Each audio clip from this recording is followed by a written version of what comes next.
Good morning all of you. BSc final में unit first चल रही थी फिजिकल केमिस्ट्री की, और उसमें हमने कल की क्लास में पढ़ा था photo electric effect. Quantum mechanics में कल की क्लास में पढ़ा था हमने प्रकाश विद्युत प्रभाव और उसकी क्वांटम यांत्रिकी के द्वारा उसकी व्याख्या किस प्रकार से की गई है, ये हमने कल की क्लास में पढ़ लिया था। उसके बाद आज का अपना टॉपिक रहेगा हीट कैपेसिटी ऑफ सॉलिड, यानी ठोसों की ऊष्माधारिता। ये हम आज की क्लास में पढ़ेंगे। तो सबसे पहले इसमें आता है कि ऊष्माधारिता या हीट कैपेसिटी है वो क्या होगी। तो इसके अंदर आएगा कि ऊष्मा की वह मात्रा जो 1 ग्राम पदार्थ का टेम्परेचर 1 डिग्री सेंटीग्रेड बढ़ाने के लिए आवश्यक होती है वो हीट कैपेसिटी कहलाती है। किसी 1 ग्राम पदार्थ का टेम्परेचर 1 डिग्री सेंटीग्रेड बढ़ाने के लिए आवश्यक ऊष्मा की मात्रा उसकी हीट कैपेसिटी या हिंदी में बोलते हैं इसको ऊष्माधारिता कहलाती है। उसके बाद में आता है इसमें कि ऊष्माधारिता है वो 2 प्रकार की होती है। एक तो होती है स्थिर दाब पे ऊष्माधारिता जिसे सीपी से प्रदर्शित करते हैं, और दूसरी होती है स्थिर आयतन पर ऊष्माधारिता जिसे सीवी से प्रदर्शित किया जाता है। ठीक है, तो ऊष्माधारिता कितने प्रकार की होगी। ऊष्माधारिता 2 प्रकार की होती है।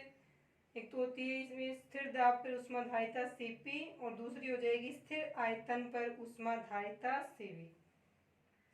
उसके बाद में देखें इसमें, यानी कि किसी भी 1 ग्राम पदार्थ का ताप यदि हम उसके स्थिर दाब पे बढ़ा रहे हैं 1 डिग्री सेंटीग्रेड तक, तो उसको बोलेंगे स्थिर दाब पे ऊष्माधारिता। और यदि उसी पदार्थ का टेम्परेचर 1 डिग्री सेंटीग्रेड हम स्थिर आयतन पर बढ़ा रहे हैं तब उसकी ऊष्माधारिता को हम स्थिर आयतन पर ऊष्माधारिता कहते हैं।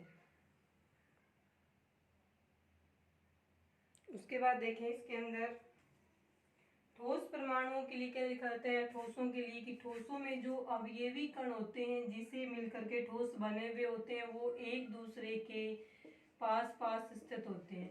इस कारण से ये एक स्थान से दूसरे स्थान पे गति नहीं कर सकते हैं। इस कारण से माना जाता है कि इन ठोस परमाणुओं की जो काइनेटिक एनर्जी होती है, गतिज ऊर्जा, वो इनकी कंपन ऊर्जा होती है, वाइब्रेशन एनर्जी। इनकी ठोस में उपस्थित अवयवी कणों या परमाणुओं की जो वाइब्रेशन एनर्जी होती है वही इनकी गतिज ऊर्जा कहलाती है। और प्रत्येक वाइब्रेशन की स्वतंत्रता की कोटि होती है, डिग्री ऑफ फ्रीडम है वो 1/2 kT के बराबर होती है। के यहाँ पे क्या है बोल्ट्जमान कांस्टेंट, और टी क्या हो जाएगा उसका टेम्परेचर हो जाएगा। तो प्रत्येक वाइब्रेशन की जो स्वतंत्रता की कोटि होती है उसकी वैल्यू रहेगी 1/2 kT। अब ये जो ठोसों में उपस्थित अवयवी कण हैं ये तीनों डायरेक्शन में, यानी x direction, Y direction, Z direction, तीनों एक्सिस पे गति कर सकते हैं। सॉरी, तीनों पे ये वाइब्रेशन कर सकते हैं। इसलिए जो वाइब्रेशन की टोटल किसकी काइनेटिक एनर्जी हो किसके बराबर हो जाएगी, इसको 3 बार लिखेंगे। एक बार यही एक्स एक्सिस में, यही वाई एक्सिस में, तो इसकी तीनों एक्सिस में जो टोटल वाइब्रेशन एनर्जी है वही इसकी क्या हो जाएगी, टोटल काइनेटिक एनर्जी हो जाएगी। तो इसको ऐड करेंगे एक्स एक्सिस में 1/2 kT, प्लस में वाई में भी 1/2 kT, प्लस में जेड में भी क्या रहेगा 1/2 kT। तीनों को ऐड करने के बाद में आएगी टोटल काइनेटिक एनर्जी है वो 3/2 kT के इक्वल है, वो आ जाएगी। ये रहेगी ठोसों की गतिज ऊर्जा, जो किसके कारण से इनकी वाइब्रेशन या कंपन ऊर्जा है वो तीनों डायरेक्शन की क्या कर रखी है यहाँ पे ऐड कर रखी है। उसके बाद देखें, अब इसमें आता है 4n मोल के लिए। n मोल के लिए लिखेंगे तो 3/2, इसको n से मल्टीप्लाई करेंगे तो काइनेटिक एनर्जी है वो हो जाएगी यहाँ पे 3/2 n kT। अब ये जो बोल्ट्जमान कांस्टेंट होता है k किसके बराबर होता है, ये r/n के बराबर होता है। ये n का मतलब क्या, अवोगाद्रो नंबर है, और ये r क्या हो जाएगा यहाँ पे गैस कांस्टेंट, गैसों के जो यूनिवर्सल कांस्टेंट होता है, और n यहाँ पे हो जाएगा अवोगाद्रो नंबर। ठीक है, 6.023 इंटू 10⁻23 मोल इनवर्स।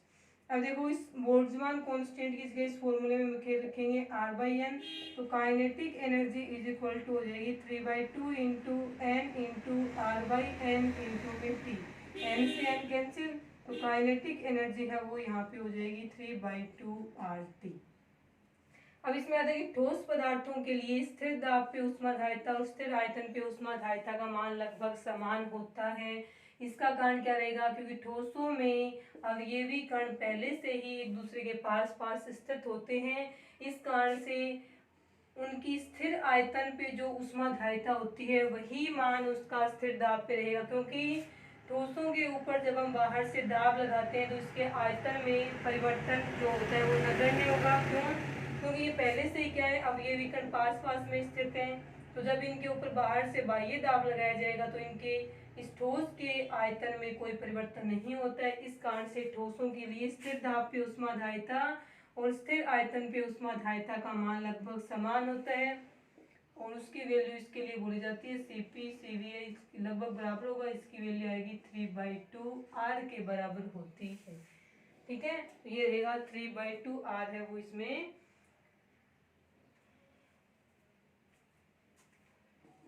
ठोसों के लिए क्या हो जाएगा, स्थिर दाब और स्थिर आयतन पर ऊष्माधारिता का मान है वो हो जाएगा।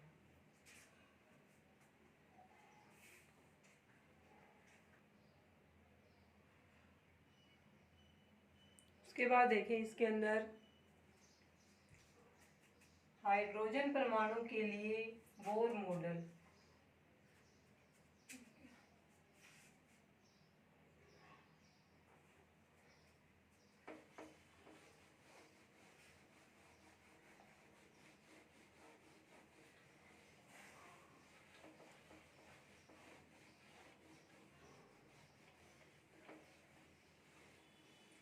नेक्स्ट हेडिंग रहेगी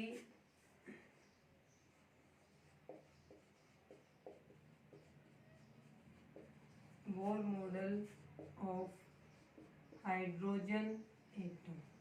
हाइड्रोजन परमाणु का बोर मॉडल। इसके अंदर जो बोहर है वो साइंटिस्ट का नाम है नील्स बोर है। उसने हाइड्रोजन परमाणु के लिए अपना एक मॉडल दिया था, जिसलिए उसी के नाम से हाइड्रोजन परमाणु का बोर मॉडल कहा जाता है। तो नील्स बोर ने हाइड्रोजन एटम का जो मॉडल दिया था उसके अंदर इसने जो जो पोस्टुलेट दिए थे 4-5 वो यहाँ पे पढ़ने। तो यहाँ पे आप हेडिंग लिखो। सबसे पहले तो ये लिखा जाए कि हाइड्रोजन परमाणु के लिए बोर नामक वैज्ञानिक ने अपना एक मॉडल दिया था जिसे हाइड्रोजन परमाणु का बोर मॉडल कहा जाता है। इस मॉडल में बोहर ने निम्नलिखित अभिगृहित दिए थे। तो यहाँ पे क्या लिखना है, पोस्टुलेट। पोस्टुलेट को हिंदी में क्या बोलेंगे, अभिगृहित। ठीक है, तो नील्स बोर जो साइंटिस्ट था उसने हाइड्रोजन परमाणु के मॉडल के लिए जो बातें बताई थी उन्हीं बातों को यहाँ पे अभिगृहित के रूप में पढ़ा जाता है। तो देखें इसके अभिगृहित कौन कौन से रहेंगे बोर मॉडल के। पहला अभिगृहित इसमें कौन सा आएगा, पहले अभिगृहित में आएगा इसके अंदर कि परमाणु में इलेक्ट्रॉन, परमाणु में इलेक्ट्रॉन नाभिक के चारों ओर के वर्ताकार स्थान में, ये नाभिक के चारों ओर का वर्ताकार स्थान है। तो इसमें सबसे पहला पोस्टुलेट रहेगा कि परमाणु में इलेक्ट्रॉन नाभिक के चारों ओर के वर्ताकार स्थान में लगातार गति करते रहते हैं, जिसे ऑर्बिट, इस वर्ताकार स्थान को ऑर्बिट यानी हिंदी में बोलते हैं कक्ष या कोश कहा जाता है।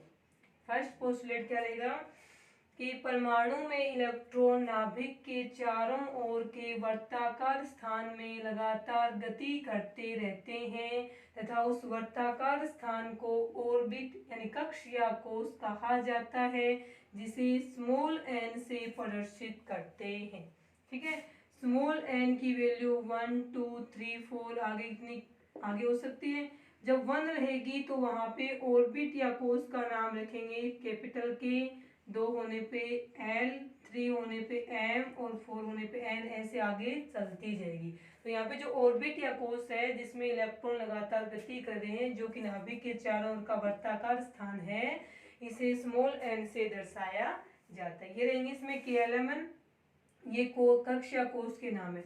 जैसे जैसे नाभिक से n की वैल्यू बढ़ती जाएगी, जैसे जैसे वैल्यू बढ़ती जाएगी वैसे वैसे ये कोश नाभिक से क्या होते जाएंगे, दूर होते जाएंगे। जैसे ये न्यूक्लियस है अपना, K वाला कोश यदि यहाँ है तो L वाला यहाँ पे रहेगा, M वाला इसके बाद आएगा और N वाला इसके भी बाद में। तो जैसे जैसे एन की वैल्यू बढ़ती जाती है, कोस या कक्ष की वैल्यू बढ़ती जाती है, वैसे वैसे इनकी नाभिक से दूरी या नाभिक से डिस्टेंस है वो बढ़ती जाती है, और इसी के साथ साथ में इनकी ऊर्जा है वो भी क्या होती जाती है, बढ़ती जाती है।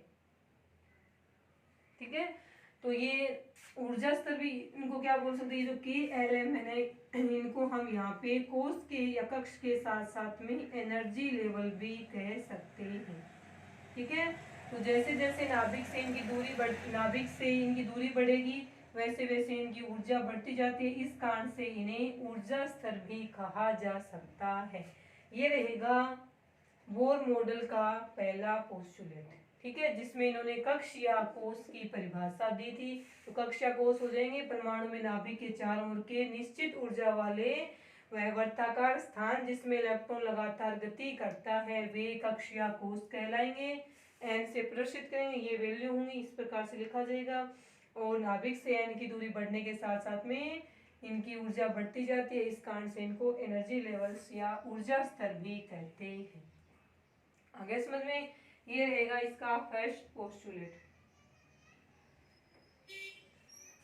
उसके बाद में देखें इसका सेकंड पोस्टुलेट क्या रहेगा। अब ये ऊर्जा स्तर बोले ना इनको, तो ऊर्जा स्तर भी डिपेंड करता है। नेक्स्ट पोस्टुलेट है इसका, जैसे ये n इज इक्वल टू 2 है, ये गोलाकार नहीं दर्शा के हम इसको लाइनर दर्शा लीनियर रूप में, n is equal to 3, n is equal to 1। यहाँ पे क्या है, न्यूक्लियस है, और ये क्या है, इसके एनर्जी लेवल है। ऊर्जा स्तर वही है, एन के जो गोलाकार थे उनको इस बार एक रेखा के रूप में प्रदर्शित कर दिया।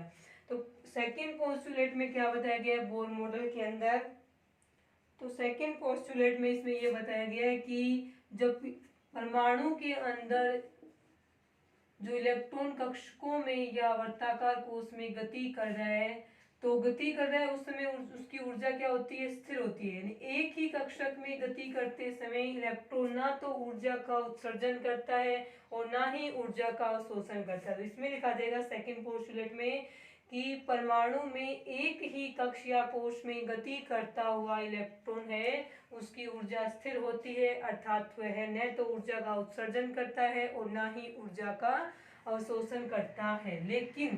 लेकिन यदि इलेक्ट्रॉन है वो उच्च ऊर्जा स्तर में जाता है, ये इसकी ऊर्जा ज्यादा है ना, बताया था एन की वैल्यू बढ़ने के साथ साथ में ऊर्जा बढ़ती जाती है। लेकिन जब इलेक्ट्रॉन निम्न ऊर्जा स्तर से उच्च ऊर्जा स्तर में जाता है तो वो ऊर्जा का क्या करेगा, ऊर्जा का अवशोषण करता है। और यदि इलेक्ट्रॉन उच्च ऊर्जा स्तर से निम्न ऊर्जा स्तर में आता है तो वो ऊर्जा का क्या करता है, उत्सर्जन कर रहा है। अब सेकंड वाले के लिए, फर्स्ट वाला तो हो गया लो एनर्जी लेवल, इसकी ऊर्जा कम है, तो जब उच्च ऊर्जा स्तर से निम्न ऊर्जा स्तर में आएगा तो ऊर्जा क्या करेगा, उत्सर्जन करेगा।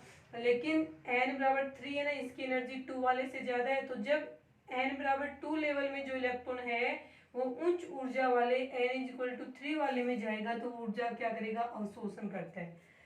एक ही कक्ष में रहेगा उस समय एनर्जी क्या रहेगी, इसकी कांस्टेंट रहेगी, अर्थात ऊर्जा का अवशोषण उत्सर्जन नहीं करेगा। लेकिन जब इलेक्ट्रॉन उच्च ऊर्जा स्तर में जाता है तो ऊर्जा का अवशोषण, और निम्न ऊर्जा स्तर में आता है तो ऊर्जा का क्या करता है, उत्सर्जन करता है।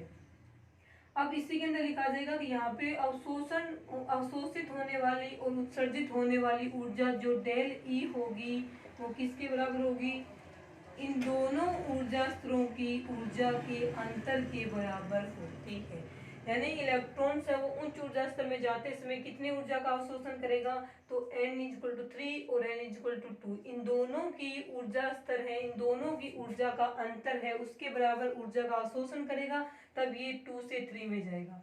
अब आता है कि जब n बराबर 2 वाला electron n is equal to 1 में आएगा निम्न ऊर्जा स्तर में, तो ये क्या कितनी ऊर्जा का उत्सर्जन करेगा, तो इन दोनों ऊर्जा स्तरों की जो ऊर्जा का अंतर है उतनी ऊर्जा का उत्सर्जन करेगा, तो यहाँ से इलेक्ट्रॉन निम्न ऊर्जा स्तर में आ जाएगा। तो इसमें लिखा जाएगा कि अवशोषित इलेक्ट्रॉन के द्वारा अवशोषित व उत्सर्जित ऊर्जा का मान उन दोनों ऊर्जा स्तरों की ऊर्जा के अंतर के बराबर होता है। ये देखें तो इन दोनों को E1 E2 मान लेंगे, इन दोनों को देखें तो एक को E1 और दूसरे को क्या मानेंगे, E2 मान लेंगे। ये रहेगा इसका सेकंड पोस्टुलेट।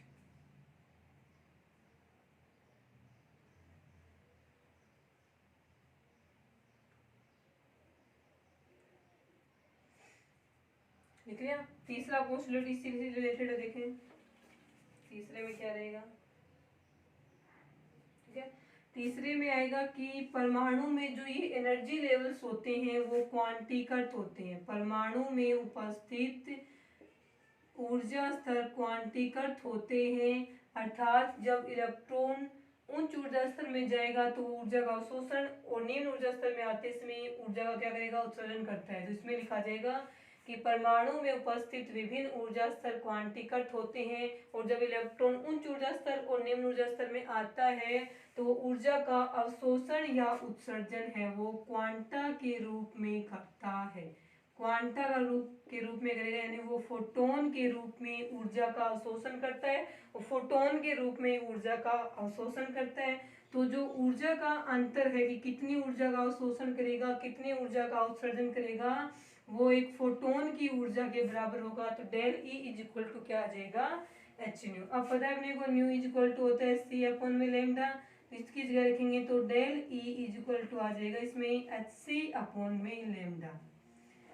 ठीक है, तो तीसरा क्या लिखा जाएगा कि परमाणु में विभिन्न ऊर्जा स्तर क्वांटीकृत होते हैं तथा इलेक्ट्रॉन उच्च ऊर्जा स्तर और निम्न ऊर्जा स्तर में आते समय ऊर्जा का अवशोषण या उत्सर्जन है वो क्वांटा या फोटोन में करता है, जिसकी ऊर्जा डैश लगा के लिखना del is equal to h new.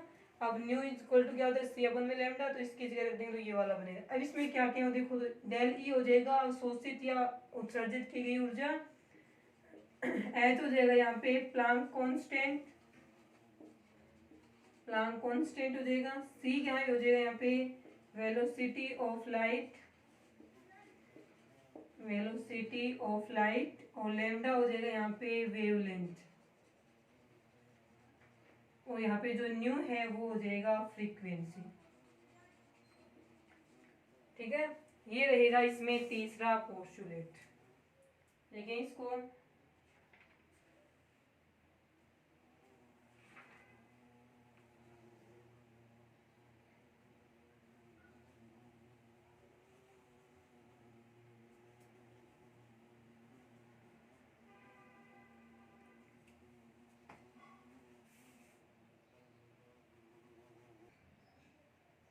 उसके बाद देखें इसका फोर्थ पोस्टुलेट। ठीक है, अभी प्लांक कांस्टेंट की वैल्यू लिखनी हो तो आ जाएगी 6.626 इंटू 10 की power minus 34 joule second, sorry joule second, ये रहेगी इसमें प्लांक कांस्टेंट की वैल्यू। ये था इसका थर्ड पोस्टुलेट। उसके बाद देखें नेक्स्ट,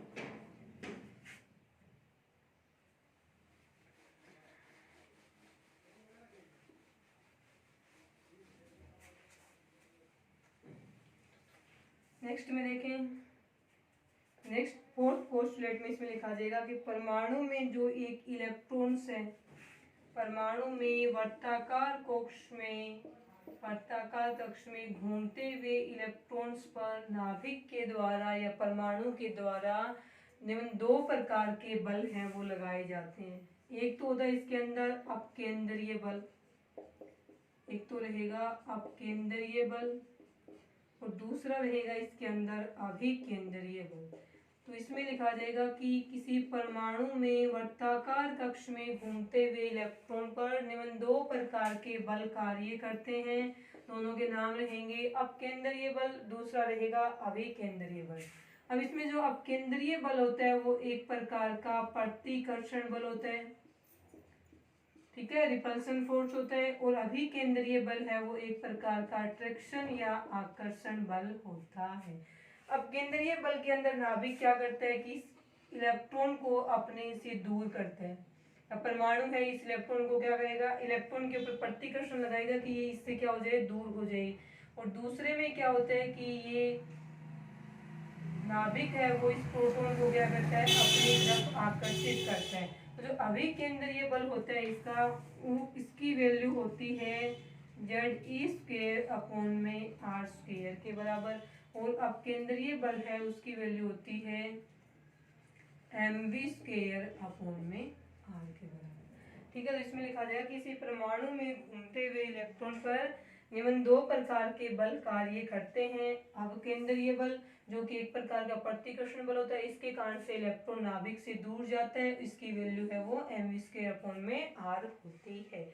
दूसरा रहेगा इसमें अभिकेंद्रीय बल, तो इसमें लिखा जाएगा यह एक प्रकार का आकर्षण बल होता है, इसके कारण से इलेक्ट्रॉन है वो नाभिक की तरफ आकर्षित होता है, जिसकी वैल्यू Z² अपॉन में R² के बराबर होती है। इतना लिखने के बाद ये डायग्राम बन जाएगा। ये अपकेंद्रीय बल है mv² अपॉन में R, और ये अभिकेंद्रीय बल हो जाएगा Z² अपॉन में R²। उसके बाद में नीचे लिखा जाएगा कि ये दोनों बल हैं जो इस परमाणु में वृत्ताकार कक्षक में घूमते हुए इलेक्ट्रॉन्स पे लग रहे हैं, अपकेंद्रीय और अभिकेंद्रीय बल, ये दोनों एक दूसरे के क्या होते हैं, इन दोनों की वैल्यू सेम होती है, लेकिन दोनों एक दूसरे के अपोजिट डायरेक्शन में कार्य करें। इसके कारण इलेक्ट्रॉन नाभिक से दूर जा रहा है, इसके कारण से इलेक्ट्रॉन नाभिक के क्या आ रहा है, पास आ रहा है। तो इसमें नीचे लिखा जाएगा कि परमाणु में घूमते हुए इलेक्ट्रॉन पे लगने वाले ये दोनों बल समान मात्रा में तथा एक दूसरे की विपरीत दिशा में होने के कारण से इलेक्ट्रॉन से ना परमाणु के पास आएगा ना परमाणु के दूर जाएगा, क्योंकि दोनों ही बल एक दूसरे को क्या कर देते हैं, बैलेंस या संतुलित कर देते हैं। इस कारण से ये इलेक्ट्रॉन है वो ना नाभिक से दूर जाएगा ना नाभिक के पास आएगा, ये इसी वर्ताकार कक्षक में लगातार गति करता रहता है। ये रहेगा इसका फोर्थ पोस्टुलेट। ठीक है,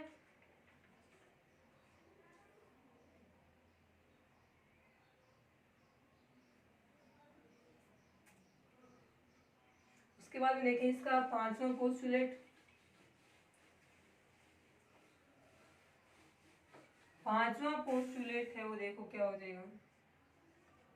पांचवें पोस्टुलेट में आएगा कि परमाणु में जो इलेक्ट्रॉन्स होता है, परमाणु में बहुत सारे वर्ताकार कक्षक रहेंगे, न्यूट्रॉन प्रोटॉन, तो इन सभी वर्ताकार कक्षकों में से इलेक्ट्रॉन्स केवल उन्हीं वर्ताकार कक्षकों में चक्कर लगाता है जिसके लिए इलेक्ट्रॉन के कोणीय संवेग का मान, कोणीय संवेग को लिखते हैं mvr से।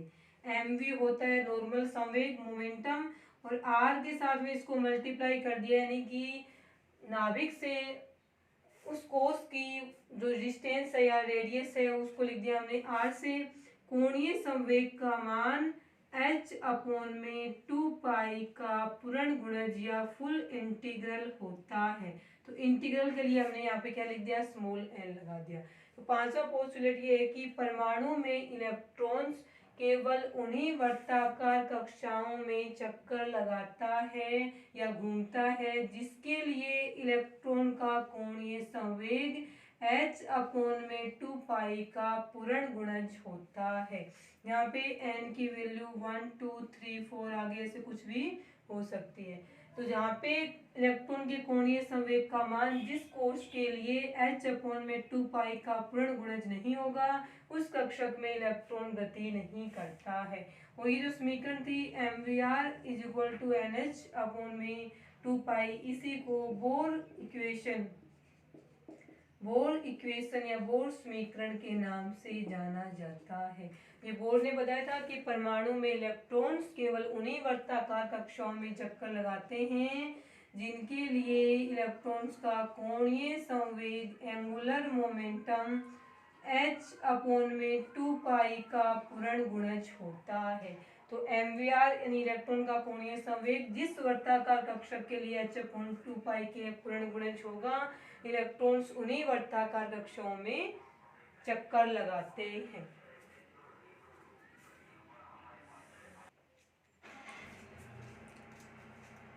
ठीक है, ये रहेगा आपके हाइड्रोजन का बोर मॉडल और इसके 5 पोस्टुलेट। अब इस बोर मॉडल की कुछ कमियां थी वो पढ़नी है अपने को। तो देखिए heading defects of Bohr model of hydrogen, कमियां क्या क्या है इसकी वो पढ़नी है। Defects of Bohr model of hydrogen atom, तो इसकी 3 कमी है मुख्य वो पढ़नी है। कि वैसे हाइड्रोजन परमाणु का बोर मॉडल था वो केवल हाइड्रोजन परमाणु का जो स्पेक्ट्रम बनता है या हाइड्रोजन परमाणु को ही समझा सकता है। इसके अलावा फर्स्ट डिफेक्ट्स रहेगा इसमें कि वे परमाणु जिनमें इलेक्ट्रॉनों की संख्या, जिनमें इलेक्ट्रॉन क्या हो, मल्टीपल नंबर में इलेक्ट्रॉन्स हो। मल्टीपल नंबर ऑफ इलेक्ट्रॉन्स का मतलब है कि एक से ज़्यादा इलेक्ट्रॉन्स हों, उनको क्या बोलेंगे कि मल्टीपल इलेक्ट्रॉन यानी अधिक इलेक्ट्रॉन है। तो वे परमाणु जिनमें इलेक्ट्रॉन्स एक से ज्यादा होते हैं, हाइड्रोजन में के तो क्या था, एक ही इलेक्ट्रॉन था, तो वे परमाणु और आयन जिसमें इलेक्ट्रॉन्स एक से अधिक होते हैं उनकी व्याख्या बोहर के द्वारा, बोहर मॉडल के द्वारा नहीं की जा सकती है। तो बोहर का मॉडल केवल एक इलेक्ट्रॉन्स वाले हाइड्रोजन परमाणु या आयन्स, जैसे Li+2 आयन होता है, इसके अंदर इलेक्ट्रॉन कितना है, एक है, तो इसकी व्याख्या तो हाइड्रोजन का जो बोहर मॉडल है उससे हो जाएगी। लेकिन वे परमाणु और आयन जिनमें इलेक्ट्रॉनों की संख्या एक से अधिक होती है उनकी व्याख्या बोहर मॉडल की सहायता से नहीं की जा सकती है। ये रहेगा इसका फर्स्ट डिफेक्ट। उसके बाद में देखें इसकी और क्या क्या लिमिटेशन है, तो उसमें आता है सेकंड लिमिटेशन में कि दो प्रकार के प्रभाव होते हैं। एक तो होता है इसमें जीमान इफेक्ट, जीमान इफेक्ट, ठीक है, और एक होता है इसमें सेकंड रहेगा इसमें स्टार्क इफेक्ट। ये तीसरा डिफेक्ट हो जाएगा। इसमें क्या आएगा, स्टार्क इफेक्ट। अभी दोनों क्या होते हैं वो हमें यहाँ पे पढ़नी है, जीमान प्रभाव हो जाएगा स्टार्क प्रभाव। तो इसमें आता है कि जब जो रेखाएं होती हैं, जब इस बोहर मॉडल में जो स्पेक्ट्रमी रेखाएं होती हैं उनके ऊपर जब चुंबकीय क्षेत्र, मैग्नेटिक फील्ड, उनके ऊपर जब चुंबकीय क्षेत्र लगाया जाता है, बी से लिख दिया, चुंबकीय क्षेत्र लगाया जाएगा, तो स्पेक्ट्रम में जो ये रेखाएं होती हैं वो एक से अधिक रेखाओं में विभाजित हो जाती हैं। तो चुंबकीय क्षेत्र की उपस्थिति में स्पेक्ट्रमी रेखाओं का इस प्रकार से विभाजित हो जाना ही जीमान प्रभाव कहलाता है। अब स्टार प्रभाव क्या होते हैं, स्टार प्रभाव में भी जैसे स्पेक्ट्रम में यहाँ पे कोई भी मैग्नेटिक फील्ड नहीं लग रहा, जब मैग्नेटिक फील्ड लगाएंगे तो कंडीशन ऐसी बनेगी, यहाँ भी स्पेक्ट्रम में एक ही लाइन है, लेकिन जब हम इसके ऊपर विद्युत क्षेत्र या इलेक्ट्रिक फील्ड लगा देंगे तो ये जो स्पेक्ट्रमी रेखा जो स्पेक्ट्रम में हमें केवल एक ही दिखाई दे रही है वो विभाजित हो जाती है, विपाटित हो जाती है। तो इसे क्या बोलेंगे हम, स्टार प्रभाव बोलेंगे। तो इसमें लिखा जाएगा कि चुंबकीय क्षेत्र की उपस्थिति में स्पेक्ट्रमी रेखाओं का विभाजन होना जीमान प्रभाव कहलाता है, जिसकी व्याख्या बोर मॉडल के आधार पर नहीं की जा सकती है। तीसरा डिफेक्ट रहेगा कि जब स्पेक्ट्रमी रेखाओं पे स्पेक्ट्रम पर जब विद्युत क्षेत्र लगाया जाता है तो स्पेक्ट्रमी रेखा एक से अधिक रेखाओं में विभाजित या विपाटित हो जाती है, और इस स्पेक्ट्रमी रेखा का इस प्रकार से एक से अधिक रेखाओं में विभाजित होना ही स्टार्क प्रभाव कहलाता है। तो विद्युत क्षेत्र की उपस्थिति में स्टार्क प्रभाव, सेम इफेक्ट हो रहा है दोनों में, लेकिन विद्युत क्षेत्र है तब इसका नाम रखा जाएगा स्टार्क इफेक्ट, और चुंबकीय क्षेत्र में रखेंगे जीमान इफेक्ट। तो स्टार्क इफेक्ट है उसकी व्याख्या भी बोहर मॉडल के आधार पर नहीं की जा सकती है। आगे समझ में। उसके बाद में ये था अपना बोहर मॉडल और इसकी कमियां। कल का टॉपिक रहेगा कॉम्पटन इफेक्ट,